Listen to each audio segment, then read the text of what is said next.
Muy buenas, bienvenidos a una nueva píldora de estudio. Continuamos, en este caso, trabajando uno de los artículos que yo entiendo clave y más importante dentro de la Constitución española. Seguimos hablando, en este caso, del título primero. Y bueno, vamos a trabajar el artículo 53 de la Constitución española. Antes de nada, quiero que pensemos en un momentín, pues dentro del título primero de la Constitución, donde vamos a encontrar regulado este artículo 53. Recordamos que está situado dentro del capítulo cuarto. Y dentro de ese capítulo cuarto, aparte de la tutela de las libertades y derechos que encontramos en el artículo 53, es importante recordar que tenemos al defensor del pueblo, que queda regulado en el artículo 54. ¿Por qué citamos aquí también el defensor del pueblo? Porque recordamos que una de sus principales funciones es defender la garantía del cumplimiento de los derechos que encontramos en el título primero de la Constitución española. Pero sin más, nos vamos a adentrar concretamente en el estudio de este artículo 53, ¿vale?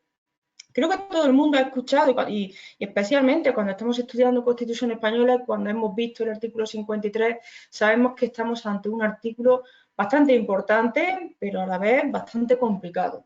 Entonces, mi recomendación siempre es que se trabaje pues, de forma distinta, por separado, cada uno de sus apartados, es decir, 53.1, 53.2 y 53.3. Cristina, ¿por qué nos recomiendas trabajar de forma separada? Porque estamos viendo dentro de cada uno de esos apartados, pues un nivel de protección distinto para según qué derechos y según qué libertades. Ni que decir tiene que hablar del artículo 53 implica, para poder entenderlo y para poder dominarlo, pues recordar y estudiar la gran parte de los derechos que encontramos en ese título primero, especialmente el capítulo segundo, sección primera, sección segunda. En la sección primera recordamos que vemos los derechos fundamentales y libertades públicas, 15 al 29.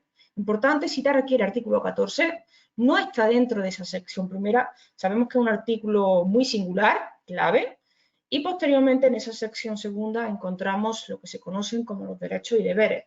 En última instancia, en el 53.3 veremos cuál es el nivel de protección que tienen, en este caso, los que nosotros conocemos como los principios rectores, ¿vale? Pues si nos fijamos en esta tabla, vamos a ver cómo tanto lo dispuesto para la sección primera como para la sección segunda nos encontramos que vinculan a todos los poderes públicos. Eso de que vinculan a todos los poderes públicos lo encontramos en el artículo 53.1.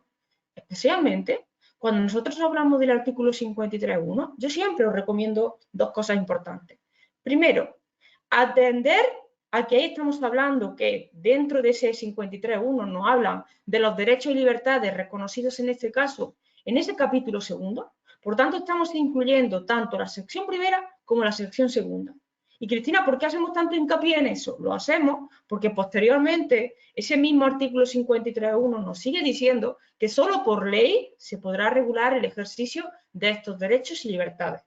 Y si nosotros hemos trabajado el artículo 81.1 de la Constitución Española, podemos pensar, Cristina, pero no dijimos que los derechos fundamentales y libertades públicas, bajo lo dispuesto en el artículo 81.1, quedan regulados por ley orgánica. Sí, es eso lo que precisamente da importancia a este artículo 53.1, porque nos están citando tanto a la sección primera como a la sección segunda. Quiero que entendáis por qué en ese artículo 53.1 no se nos puede poner de forma exclusiva, de forma particular, que van a ser regulados por ley orgánica.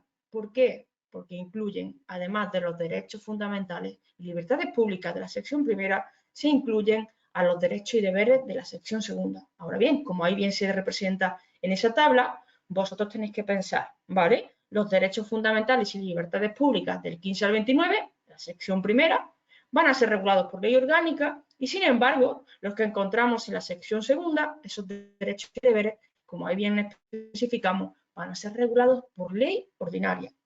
Importante también, no me voy a parar aquí mucho en esto, pero recordar la diferencia existente entre el trámite de aprobación de las leyes orgánicas, que se exige esa mayoría absoluta del Congreso, en diferencia con lo que encontramos para la mayoría simple, cuando estamos aprobando las leyes ordinarias, ¿vale? Bien, pues si damos un paso más al frente, nos vamos al 53.2, y en ese artículo 53.2 tenemos que recordar que aparecen dos aspectos clave. Primero, ¿Cuáles son los derechos que pueden ser tutelados a través de los tribunales ordinarios basados en esos principios de preferencia y sumariedad? Donde cuando hablamos de principios de preferencia y sumariedad, quiero que recordemos el principio de preferencia es dar carácter preferente a la tramitación de los procedimientos que se vean involucrados con estos derechos. Y el carácter de sumario es simplificar al máximo, reducir al máximo los trámites que se tengan que llevar a cabo en estos procedimientos, ¿vale? ¿Quiénes podemos encontrar en este caso que pueden ser tutelados ante los tribunales ordinarios basados en esos principios de preferencia y sumariedad? Fijaros en la tabla. Exclusivamente artículo 14, 15 al 29, o lo que es lo mismo. Artículo 14, la sección primera del capítulo segundo del título primero, ¿vale? Y continúa además ese artículo 53.2 diciéndonos que además de lo anterior, para el recurso de amparo, es decir, van a ser susceptibles de recurso de amparo, además del 14 y además del 15 al 29, la objeción de conciencia que queda recogida en el artículo 30.2. Me gusta citar 30.2 porque es necesario que entendamos que el artículo 30 tiene varios apartados y el único derecho, en este caso, que es susceptible de recurso de amparo es el que queda recogido exclusivamente en el 30.2, como ahí se especifica, que es la objeción de conciencia. Mucho cuidado porque juegan mucho con este contenido para equivocarnos en los distintos exámenes oficiales. No lo he dicho anteriormente, pero además de esos niveles de protección que he citado, tenemos que tener en cuenta que en el artículo 53.1 se cita también el recurso de inconstitucionalidad ante nuestro Tribunal Constitucional, ¿vale? Bien, nos vamos ahora, en última instancia, al artículo 53.3. ¿Qué encontramos ahí, Cristina? Pues cuál es el nivel de protección que van a tener los que nosotros conocemos como los principios rectores. Esos principios rectores, capítulo 3, del título primero, que se nos dicen, va a informar, en ese caso la legislación positiva, es decir, la legislación escrita, la que existe a día de hoy, la práctica judicial y las actuaciones de los poderes públicos. No me vayáis a confundir eso de las actuaciones con los poderes públicos que vemos en el 53.3 con lo que vemos que vinculan a todos los poderes públicos en el 53.1. Cuidado porque se han visto muchas preguntas sobre eso, ¿vale? Y además, a diferencia de los anteriores, estos derechos, estos principios rectores que encontramos en el capítulo 3 solo pueden ser alegados ante la jurisdicción ordinaria. Aquí no podemos añadir esos calificativos de carácter preferente y sumario, ¿vale? Importante que cuidemos los distintos niveles de protección dependiendo de cuáles sean los derechos de los cuales estemos hablando.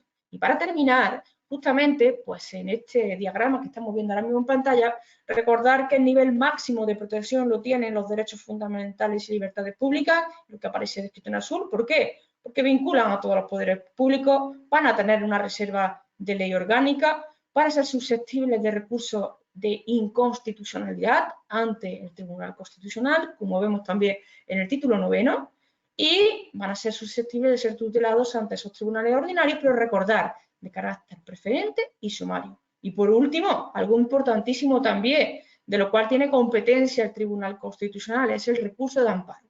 Y ojo, porque para este último, para el recurso de amparo, solo, a diferencia de lo que hemos visto antes, en el recurso de amparo vamos a incluir el artículo 14, 15 al 29 y el 30.2. Cuando hablemos del 30.2, todos tenéis que ponerle cara a ese artículo. Tenemos que recordar que es la objeción de conciencia. Bajamos un nivel inferior de protección y encontramos la sección segunda, es decir, los derechos y deberes, 30 al 38. También vinculan a todos los poderes públicos.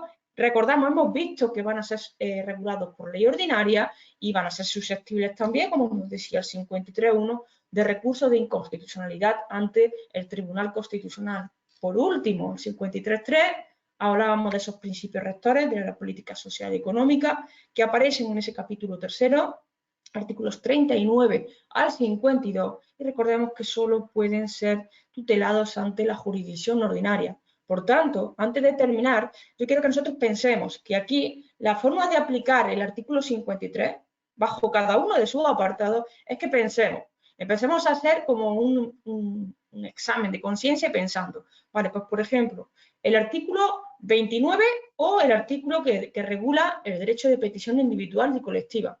Eso nos exige sabernos a la perfección, como mínimo, los derechos fundamentales y libertades públicas. Y ahora pensamos, vale, el derecho de petición individual y colectiva, pensamos, ¿qué regulación tiene? ¿Qué tutela tiene? Pues recordamos en este caso que pueden ser susceptibles de ese recurso de inconstitucionalidad, pueden ser defendidos ante los tribunales ordinarios basados en el principio de preferencia y sumariedad y, por supuesto, van a ser regulados por ley orgánica y además susceptibles de recurso de amparo.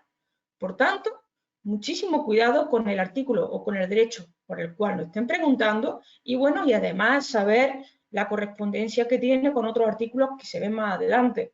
Es decir, con el artículo 54, por ejemplo, del Defensor del Pueblo, y algo muy importante, cuando, por ejemplo, estamos hablando de los decretos leyes, saber, pues, qué materia no puede ser regulada por los decretos leyes. Todo está íntimamente relacionado, ¿vale? Sin más, espero que haya quedado claro, que nos ayude a entender los conceptos importantísimos que quedan reflejados en el artículo 53 y todo empieza por pensar de menos a más dónde está ese artículo 53 y qué es lo que nos intenta transmitir en cada uno de sus apartados.